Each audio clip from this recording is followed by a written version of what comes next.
Hey my moody friends, my name's Mariah and welcome back to my channel, Mariah's Moods. I cannot believe that we are already in June of 2023. Like, this year is flying by. I'm not gonna say that I'm mad on it. I'm actually okay with the pace of the year. I'm just surprised that it's going as quickly as it is. So I thought it would be fun to do the mid-year freakout tag. This is basically a series of questions where I talk about my best books, the worst books of the year, some of my biggest surprises, disappointments, some things that I'm anticipating and excited for the rest of the year, and some things that I need to get done. So question number one is, what is your best book that you've read so far this year? And like, I'm just gonna say it. I'm just gonna say it. And you know what? You can hate if you want. Go ahead and do it. But my favorite book of the year so far has been Fourth Wing by Rebecca Yarros. Like, I feel so cliche, but it has been. It really has been. There was a close second, but I think I'm just going to go ahead and go with Fourth Wing by Rebecca Yarros. And if you haven't looked into it, I will highly recommend you read it.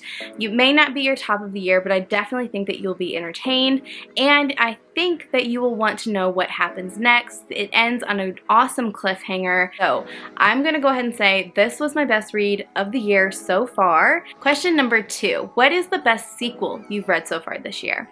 This one was really tough. Honestly, I haven't read many sequels this year, but I have read a couple of books within a series. So I'm gonna go ahead and say that my favorite sequel, or maybe book in a series, is Empire of Storms by Sarah J. Maas. So this year I've been working through the Throne of Glass series. I've been going through it really, really slow. But when I look at the ones in this series that I've read this year, Empire of Storms has definitely been my favorite. I think it really picks up. And I don't want to say too much because this is book 6 of 8. So pretty much anything I say is going to be a spoiler, but I will say this. I love in a series where there's a group of, or a cast of characters that for some reason get separated, and then we have that moment where they all kind of come back together, and then, you know, something happens. Basically, that's what's happening in this book, and some things are revealed, some relationships are forged, some things are broken. And it's just so fantastic. I absolutely loved this book. If you haven't read the Throne of Glass series, I'm not done with it yet. I have one more book to go, but I will go ahead and highly recommend it. So question number 3 is a new release that you haven't read yet, but you want to. So I actually don't own the physical copy of this book. It is on my list of books to buy, but I'm currently kind of taking a little bit of a break on buying books. So my anticipated release that I haven't read yet, but I definitely want to, is going to be Yellowface by R.F. Kuang. This book sounds fantastic. I still kind of are iffy on the plot of this book, and I definitely think it is a critique on the issue of authors writing for perspectives that are not their own, and that we really need more own voices when we're looking at literary work. So I've heard R.F. Kuang like comes for people, and Yellowface, she's coming in hard, and I really, really want to read this book. Number 4 is, what is my most anticipated release for the second half of the year? And again, I am excited to read Iron Flame. That will be the second book in the Fourth Wing series. It's coming out in November. I have already pre-ordered my copy because I am not going through what I went through to get the, the physical copy of Fourth Wing. So I'm really, really excited about Iron Flame. I just want to see where this story goes. I want to see what kind of relationships may happen, if there's going to be some betrayal. I think it's going to get dirty and gritty, and I am so ready. Question number 5 is, what is my biggest disappointment of the year so far? This one honestly was really hard. I feel like overall I've had a good reading year so far, but there was a few duds. And honestly, it came down like, which one was the most disappointing dud? And for me, that is going to be Whisper Man by Alex North. I was really, really excited to read this book. I thought it was going to be creepy. I thought it was going to kind of be very unsettling, and it started off that way. And then it just flopped for me. Like, I lost all interest. That's very intriguing. It's very creepy. We have like this whole kind of child lore of the Whisper Man. He comes and whispers at your window, so you kind of get that, kids tell scary stories.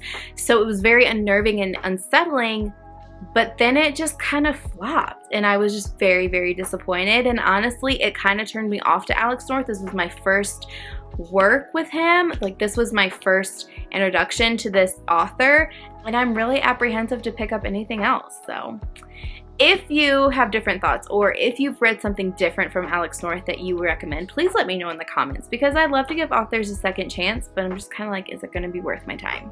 That was kind of a mood killer, so let's go ahead and do question 6, and that was the biggest surprise of the year so far. The most surprising book so far that I've read this year is going to be A Good Girl's Guide to Murder by Holly Jackson. I was afraid to read this book because I wasn't sure if it was going to be worth the hype. This book has been around BookTube and TikTok for a long time. So many people have praised this book, and so I was a little bit like, is it going to be worth the hype? Like, I don't want to be disappointed by this book, but when I tell you, I was thoroughly impressed with this book, and I really, really enjoyed it. I thought that the mystery was fantastic. Holly Jackson did a great job about leaving little breadcrumbs and red herrings, and you thinking that it's going to be one person, and the twist at the end is like twofold, and so it's got layers to the case, but when the reveal happens, you're like, oh, I see it now. Like, if you go back, you're like, oh, yeah, that's definitely, that makes sense. It wasn't like a twist out of left field where you're like, really? Like, you're trying to trick us, but that really doesn't make sense. Like, it's there. It's all in there. So I was very, very surprised, and this is definitely worth the hype. Okay, question number 7 is, what is a new favorite author? So this doesn't necessarily have to be a new author debut, but maybe just a new author to you. So this isn't a new author for the year of 2023, but it's a new author for me, and that is going to be Ali Hazelwood. I have really come to enjoy Ali Hazelwood's works. I started off with reading The Love Hypothesis, then I read the Loathe to Love You novellas that she's written, and I am working on Love on the Brain, and I'm just loving all of them. They've just been so fantastic. I think I just really love the science that is tied into each one of these stories. It's following women that are in STEM, which I think is fantastic because we definitely need more women in STEM. But I love the romance. I love the spice. I love the banter that she writes back and forth with these characters. I'm just excited to read more. I really want to get to Love Theoretically that was just recently released, and I think she might just be a go-to author for me for the future. Question number 8 is, what is your new fictional crush? And this one was a little tough for me because I read quite a bit of books where I'm just like, he's nice, you know, like, okay, like, you're making me blush. But I don't think that I've read any other book that truly made me like, than reading Xaden from Fourth Wing. I love a bad boy. I eat it up. Eat it up. And it's not like just like on a physical level. I think everything that I've listed is on a physical level, but I also love the way that he treats Violet, in the sense of like, once like we get past like the enemies part, I love that he doesn't put her down. I love that he feels that she's capable and he is willing to push her to that capability. And I love his support. And I love that he lets her be her and he doesn't try and stifle that. Okay, question number 9. Who is your new favorite character? Like, why are these questions so difficult? I think I'm gonna go ahead and say Kaz from Six of Crows. I think Kaz from Six of Crows is my new favorite character. I love him. I just want to give him a hug. And I just want him to feel safe. And I think his motivations in Six of Crows come from obviously revenge, but a feeling of insecurity and feeling that he constantly has to work to be secure, and that just like breaks my heart, and I want to just love on him and be like, you're okay. You're okay. You're okay. But I also love his mind, like big brain energy. Big brain energy. Like, he's just smart and he's young. And I just ate him up. I ate him up in Six of Crows. Question number 10 is, what is a book that made you cry this year? So hands down, Bawling Like a Baby, cried. Like, when I say I cry in a book, more than likely it's just like my eye, like I just like welled up, right? Like, just like a little mist. Like, it takes a lot to get me to cry. But when I tell you River Sing Me Home by Eleanor Shrier, I cry, like tears coming down my face. Tears coming down my face, because this is just heartbreakingly beautiful. This book like just tears you, just like rips your heart out because of the anguish and just the tragedy that this character and so many other characters have gone through, but then just like puts it back together of like there's hope. There is hope in life. Oh, it was just something else. Question number 11, what is the book that made you happy? So after crying, what made you happy? And that is definitely Highly Suspicious and Unfairly Cute by Talia Hibbert. This one had me just like smiling from ear to ear. It was so adorable. This was her first YA romance following Celine and Bradley and them having to team up together in this like nature scholarship camp, and it's just so cute. Their banter back and forth. Celine is hilarious. Bradley's, you know, the school jock, super cool soccer player, but he has OCD, so he's constantly dealing with his intrusive thoughts, and her understanding that and them supporting each other was just absolutely delightful. I love Talia Hibbert. She is just fantastic, and this one just made me so happy to read. Question number 12 is, what is the most beautiful book that you've either purchased or received this year? This was tough because half the time I buy a book is because of the beautiful cover. So when I look at my bookshelves, when I look at my collection, I see so many beautiful covers because that's basically why I buy my books. Like, I judge a book by its cover, hands down. So I couldn't narrow it down to one. I narrowed it down to, I'm gonna say 3. Technically there's 4, but you'll see. So the first book that I'm gonna say is probably one of the most beautiful ones that I've bought this year in 2023 is Daughter of the Moon Goddess by Su Lin Tan. This is just stunning. It's busy, but like in a beautiful way. I tend to like more simple covers, but like, come on and focus. Absolutely stunning. The next book that I just think is absolutely stunning is Wayward by Amelia Hart. Like, can we take a second to appreciate that crow and the greens and just like the florals. We've got another bird here. Like, oh, this is a vibe. Like, this is a vibe. Like, if you want to know what is Mariah's vibe, this right here. Whole damn mood. Finally, the last book that I think is just, for me, absolutely stunning. It's a little more minimalistic, but it's absolutely beautiful, is going to be The Way of Kings by Brandon Sanderson. I picked these up from Book Depository before it shut down, RIP, Book Depository.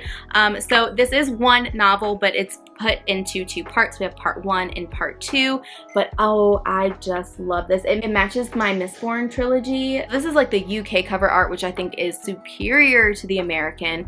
Absolutely stunning. I just love the black and white with the accents of red. Beautiful, absolutely beautiful. And finally, question number 13, what are some books that you need to read by the end of the year? This was a little tough for me because I am a moody reader, so I don't have like a set TBR for the year. So I went through my shelves and I'm like, okay, well, what do I want to get done this year, and what are some books that I need to read before 2024 with my anticipated releases. So first and foremost, if you've been on my channel for a while, you know that I've been struggling with this book for the last couple months. I'm currently reading it, so I need to finish it, and that is The Final Empire by Brandon Sanderson. This is the first book in the Mistborn trilogy. I'm currently reading it. I'm making progress. Yay for me.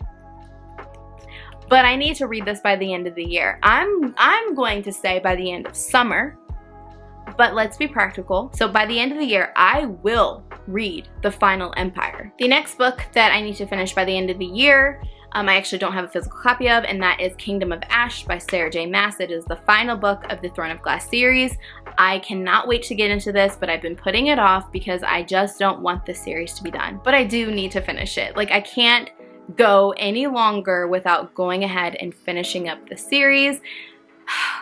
It's gonna be sad, it's going to be hard, but I need to do it. The next 2 books I need to get done because the 3rd book will be released next year in 2024, and that is going to be the first 2 books of the Crescent City series by Sarah J. Maas. I've yet to read either one of these. This one has been staring at me from my shelf for over a year. I just recently picked up the 2nd book, so we have The House of Earth and Blood and The House of Sky and Breath.